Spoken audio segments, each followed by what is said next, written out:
Is A.J. Brown actually forcing his way out of Philadelphia? Or is Howie Roseman playing the most dangerous game of poker in NFL history? Right now, the Eagles are sitting on a powder keg, and the fuse is burning fast.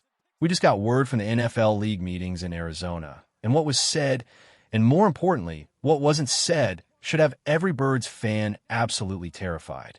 We are talking about a potential franchise-altering disaster or a masterclass in roster building, and the line between the two is razor thin. Before we dive into the madness surrounding A.J. Brown and these insane free agency moves, smash that subscribe button if you want the fastest NFL updates. We're keeping you locked in every single day. It really dictates the defense.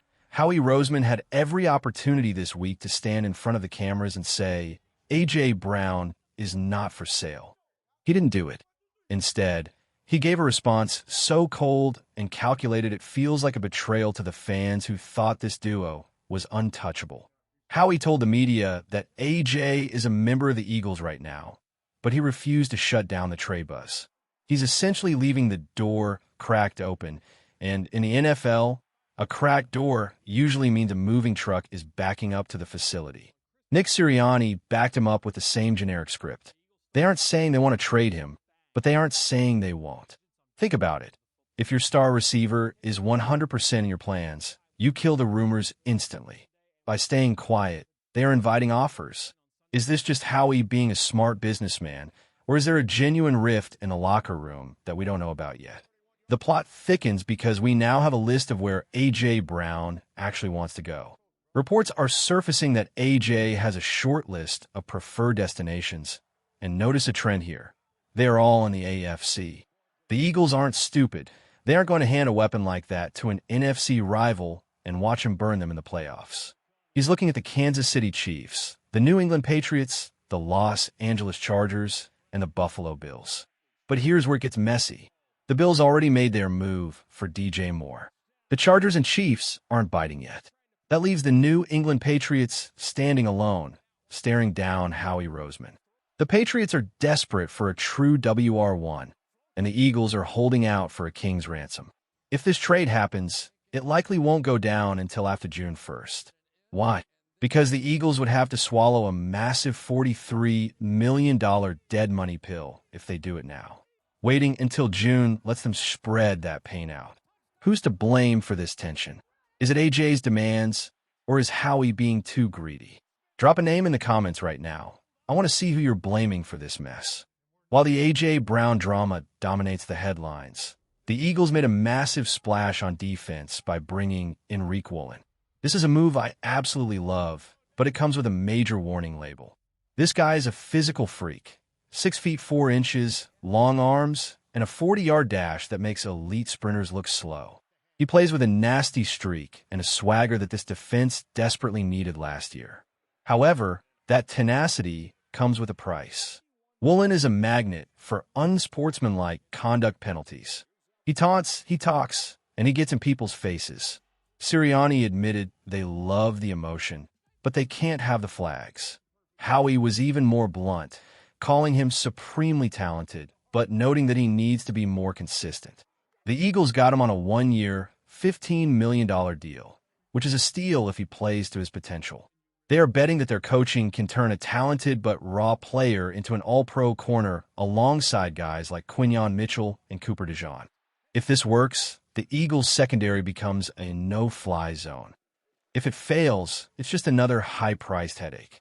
Howie Roseman has a very specific type this offseason. He is obsessed with players who have high draft pedigree, but failed to launch at their previous spots. We saw it with the additions of Joe, Tryon-Shoyinka, and Arnold Ebiketie. These are guys who were first and second round picks. The Eagles are essentially saying, the teams that drafted you didn't know how to use you, but we do. It's a low-risk, high-reward strategy. If these guys hit, Howie looks like a genius. If they don't, they were cheap enough that it doesn't break the bank. But you have to wonder, at what point does potential become bust? The Eagles are relying heavily on player development this year. They aren't just buying stars. They're trying to rebuild them. But wait until you hear how they're planning to fix the offense with 2 specific speedsters. The Eagles realized they were too slow last year, so they went out and grabbed Marquise Hollywood Brown and Elijah Moore. Hollywood is a pure vertical threat. Even if his career stats aren't mind-blowing, he forces safeties to stay deep, which opens up everything underneath for guys like Devonta Smith. Howie compared this move to the 2017 team with Nelson Aguilar, a guy who can just win at the top of the route. Then you have Elijah Moore. This one is interesting because he's best friends with A.J. Brown. Did they sign Elijah just to keep A.J. happy? Or is Joe Douglas, who is back in the front office and originally drafted Moore, seeing something everyone else missed? Moore is a gadget player who can be used in a dozen different ways. With Jalen Hurts having one of the best deep balls in the league, adding two burners like this makes the Eagles' offense a nightmare to game plan against. But there's a catch. If A.J. Brown gets traded, this wide receiver room suddenly looks very thin. Could Devonta Smith really carry the load as a true number one? I think he can, but the Eagles would be forced to go back to the draft and spend a high pick on a receiver like Omar Cooper or Casey Concepcion just to stay afloat. If you think the receiver room is a question mark, look at the safety position. It's a total disaster area right now. Howie basically admitted that they are putting all their chips on Andrew Mukuba. They need him to take a massive leap from year one to year two. While he's a willing tackler and has great ball skills, he's small. He's coming off a broken ankle, and if he isn't 100%, the middle of the field is going to be a sieve. The Eagles brought back Marcus Epps, who was a solid piece of that 2022 Super Bowl run, but after Epps and Mukuba, there is nothing. Howie hinted that they'll look at the draft and maybe the veteran market. Justin Simmons is still out there whispering that he wants to play in 2026, but right now, this is the weakest link on the roster. They lost Reed Blankenship to Houston because they couldn't afford his $8 million a year price tag. The Texans recognized Blankenship was a rising star, and the Eagles let him walk. That might be the move we regret most come December. In one of the weirder moves of the offseason, the Eagles traded for veteran QB Andy Dalton. For a decade, Dalton was the man in Cincinnati, and now he's the break glass in case of emergency option for Jalen Hurts. Howie says he loves having three capable quarterbacks, but the real reason for this move is the price.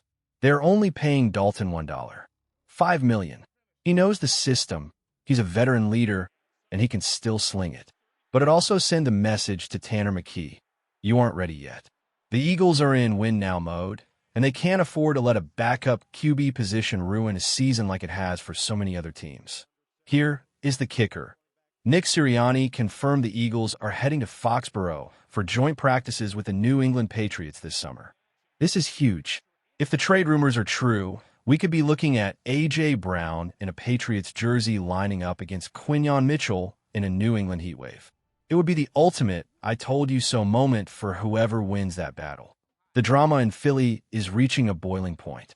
Between the trade rumors, the high-stakes free agency gambles, and the looming NFL draft, the 2026 season is shaping up to be the wildest ride in franchise history. Stay tuned, because as soon as that A.J. Brown trade news breaks, or if Howie pulls another rabbit out his hat, you'll hear here first. Make sure you're subscribed so you don't miss the explosion. We'll see you on the next one.